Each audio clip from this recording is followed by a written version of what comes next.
Hey, finally a matchup that isn't a mirror matchup. This is going to be Godzilla versus Never, or as they're more commonly called, Cal versus ForGG.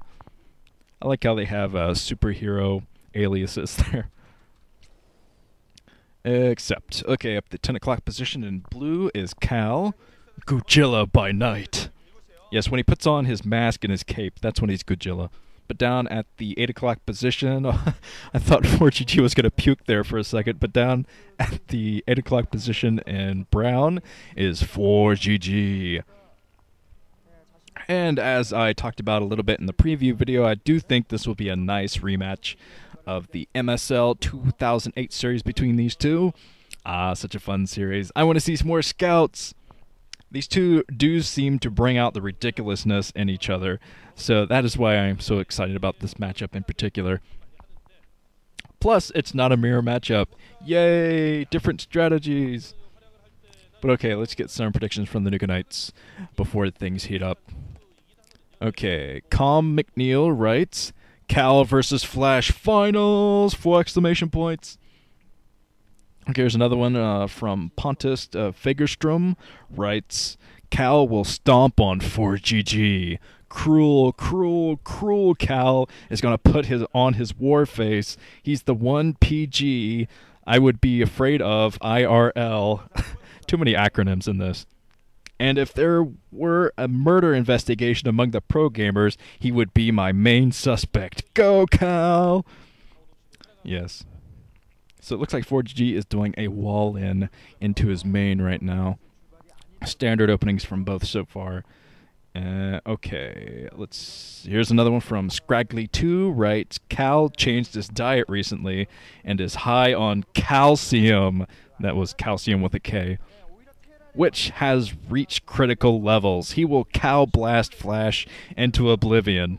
Flash? Well, he's got to get past ForGG first, and then the semifinals. So don't couch your chickens before they come out of the egg things. Here's another one from Aerospace11, writes, Go, go, Godzilla! And that's 7 exclamation points, and then at the end of that he put parentheses, 7 exclamation points. Now, come on, that's cheating. But okay, Cal, he's coming through the middle. He scouted up to the 2 o'clock position and decided to go through the middle, just in case ForGG had put down some proxies.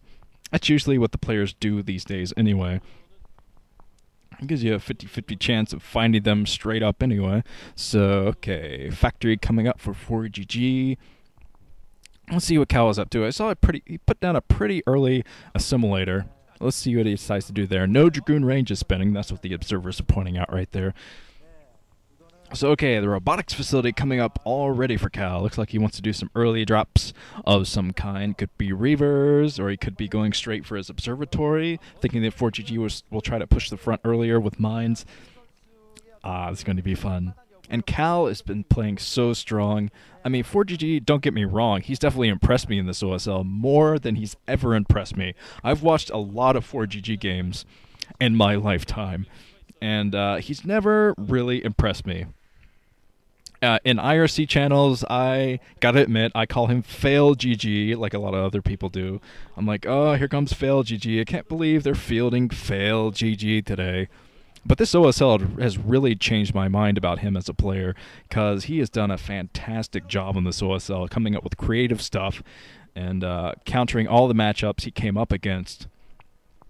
So, yeah, ForGG has gained some cred in my book in this OSL.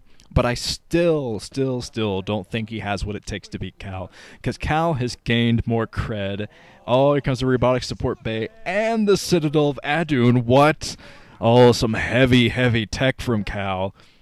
So I don't think he's going to expand for a while. I don't think he can afford it. But yeah, as I said, Cal has really gained some cred from me.